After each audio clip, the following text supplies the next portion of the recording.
Okay, and now finally,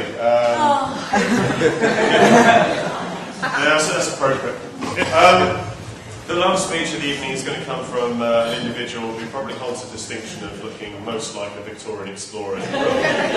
And very apt given the distance he's travelled. And if anyone's interested, I'm going to be setting sail tomorrow to travel to Horn looking for silks and spices. It's not important, but the offer's there, that's all I'm saying.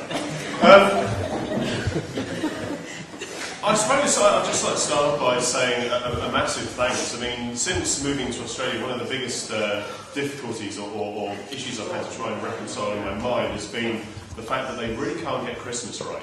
It's Christmas in the middle of the desert. I'm sorry, Susanna, just put your fingers in your ears for a few moments. It's a massive culture shock, and to come back at this time of the year, and of course I wouldn't have had it any other way, but to come back for your wedding. And so I'm indebted, I'm sure many others are, for you for making this Christmas possibly the most Christmassy day. So thank you for that. Now it was terribly interesting as well. Also, and this is just as an aside, this morning when we were sat in this very room, of course, just prior to the service commencing, and I was having a chat with Janice there, Louise's mother, and it occurred to me just how close this whole event came to actually not happening. And it was based on a story that Janice was telling me, as how the night that Lou and Kev first met, and indeed Lou, I'm not sure, you might have to correct me on some of the details, but travelling home from work together and being extremely tired and so on, and almost not actually going out, and thus leaving Kevin for probably a 2.5 year stand out in the cold. Actually, I said 2 years. I can do the maths. But yes, I suppose because of that, actually, a massive round of applause again just to Janice for kicking her out the door. So.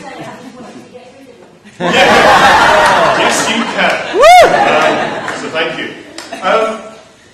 Now, when I first moved to Nottingham a number of years ago, I had a friend at that time called Poochie's Fieldworks. It's a subtle name, I grant you, and bear with me, and I'll take you through the many layers that make up. But I say it's Latin, and it actually is for a distant and exotic creature. But no, my friend Louise, and we didn't hit it off immediately. At first, there was a bit of a language barrier. Promises of would you like a kipper tie, or boomerangings, or anything like that. For a long time meant that we weren't really able to engage in reasonable conversation. A lot of smiling and nodding. rather went by. So, as one does, you start to acclimatise to the local area, and you start to penetrate this seemingly impossible. I'm very sorry to anyone from Birmingham here, by the way. You notice I am positioned near the door. But no, I'm sorry. It's a beautiful area.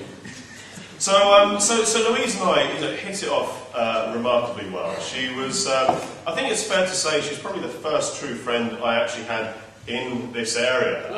She was so many things, and this sounds really bad. I'm sorry, Kat.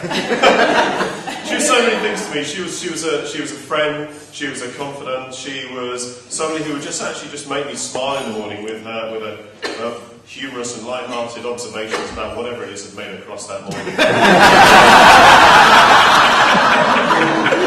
Of course, I will come back to this recurring theme.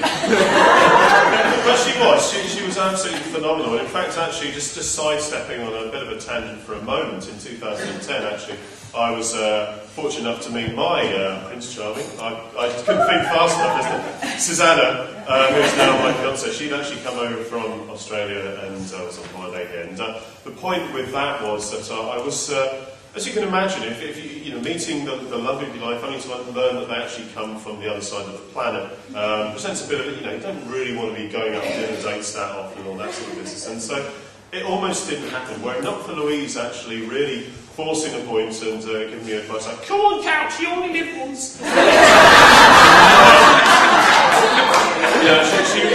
She in a sense Janice me.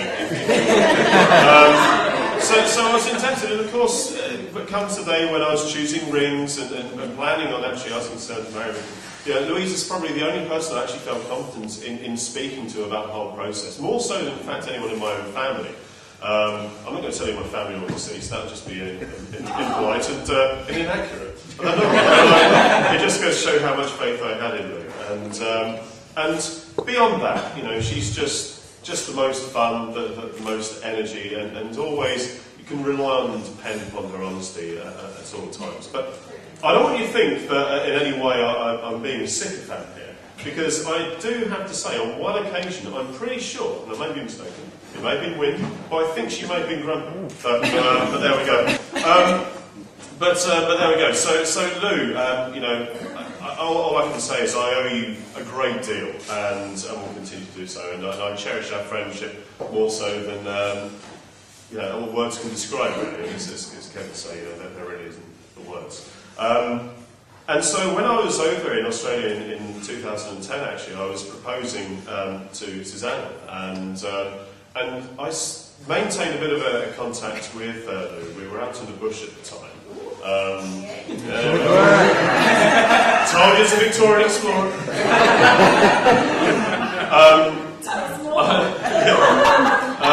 I got bitten by mosquitoes. Oh, and a spider! My hands swelled up real big.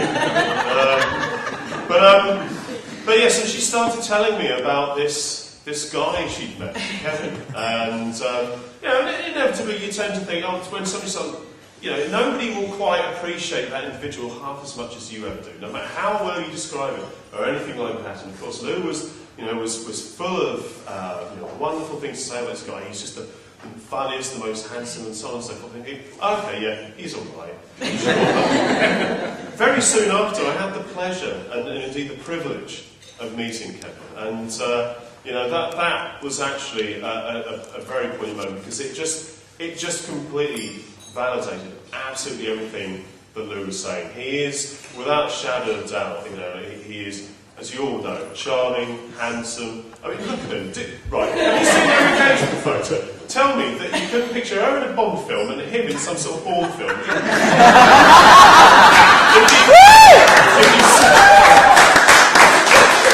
If you see him slipping leather gloves on later on, and you're sat on the sofa, I want to say, don't be surprised if he snaps your neck. You've been warned.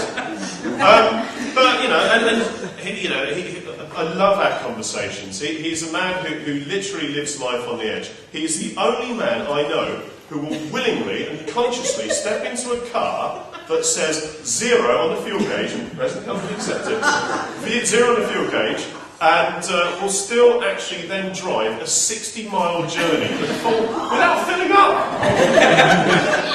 Yes, exactly. It's absolutely.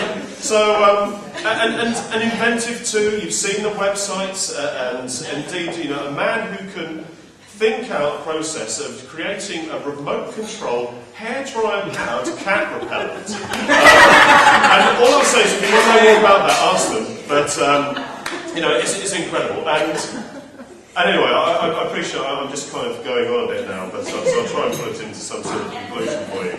Thank you for that validation done there.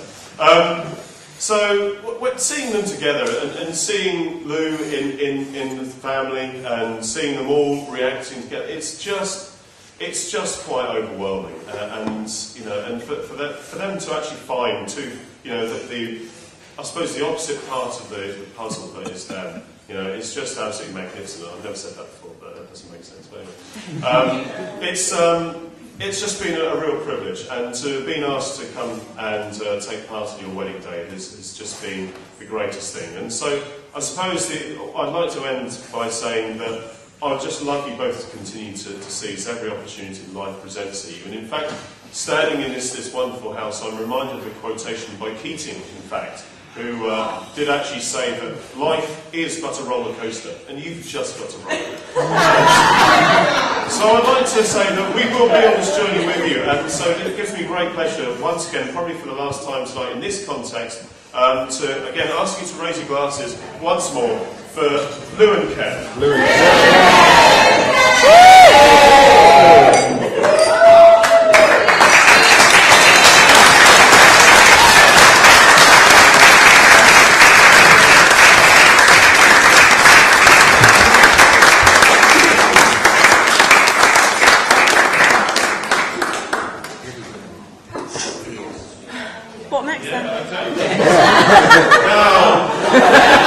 Hello, I'm Richard. I've been in the shadows a bit today. This is actually a bit of an awkward moment because Lou, being Lou, has very kindly produced us these wonderful outlines for the day. And where it rather falls down is that we conclude these speeches, and I believe we're just down to polite conversation for a few minutes while we set up next door. But no, next door's open, but this room needs switching mains, so we all need to go out. Okay, so can we all?